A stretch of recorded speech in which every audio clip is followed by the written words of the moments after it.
Roku's new Voice Remote Pro has a great new feature. Wait, where did I put it? Hey Roku, find my remote.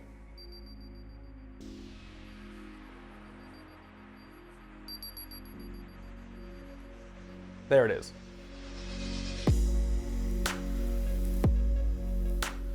Roku's $30 Voice Remote Pro looks pretty much identical to all of Roku's other remotes. It has the same similar layout, including this big purple D-pad. And if you have one of Roku's enhanced remotes, the accessory that could be purchased for $30 from its site, or the remote that's included with its fancy Ultra Premium box, it even has the same 1 and 2 shortcut keys that can be used to open up apps that aren't on the bottom, like HBO Max, or to do specific tasks on a Roku TV, like open up the Xbox or PlayStation input. And of course, the famous 4 streaming buttons that Roku has had for years are still here on my remote. It's Netflix, Disney+, Hulu, and Sling TV.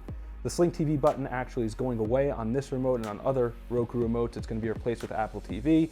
That hasn't been done yet. The remote I'm using clearly has Sling TV, but over time that should change to being an Apple TV Plus button. I love the remote finder function, that "Hey Roku, find my remote," which you'll see over my shoulder here.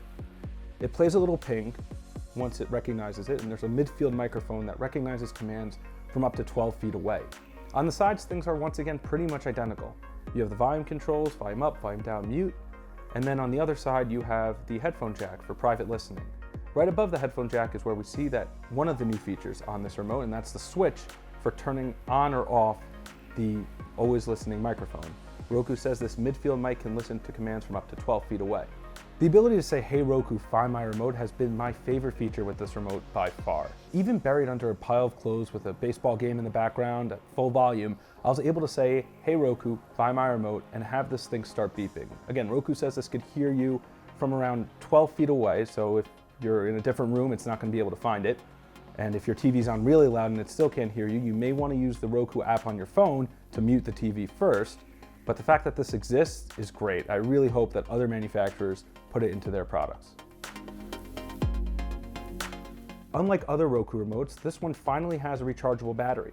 Roku says that a 2 to 3 hour charge should last you a couple of months. I've only been using this remote for about a week now, so I haven't had a chance to fully put that to the test, but it has so far been working well because of how fast these things go through batteries. The fact that I can now just plug this in and have it charge 2 to 3 hours and have it last, in theory, a few months is a nice feature, and for some could justify the $30 on its own if you're going through batteries seemingly every other week.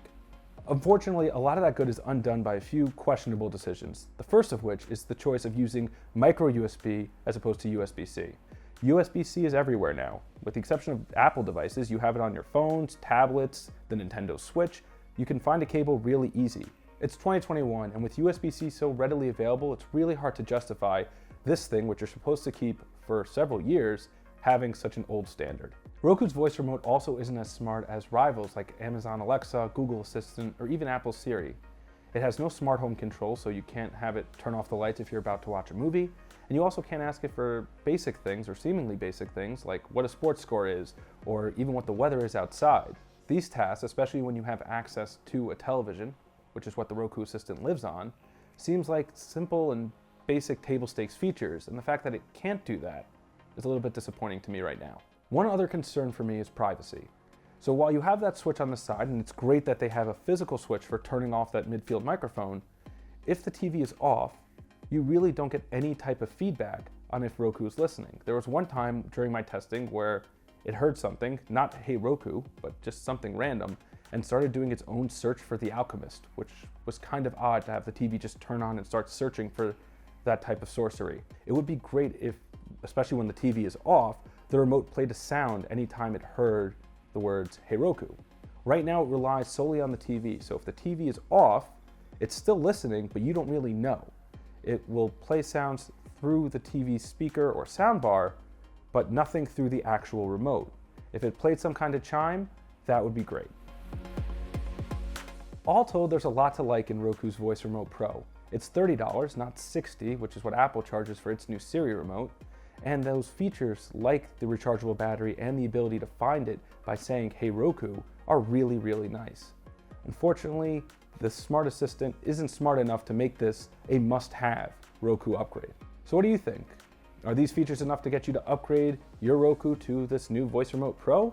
Since everyone seems to be updating their remotes right now, is there any type of features you want to see that will make it a must-have upgrade for your Apple TV, Roku, Google Chromecast? Let us know in the comments and stay tuned for more from CNET.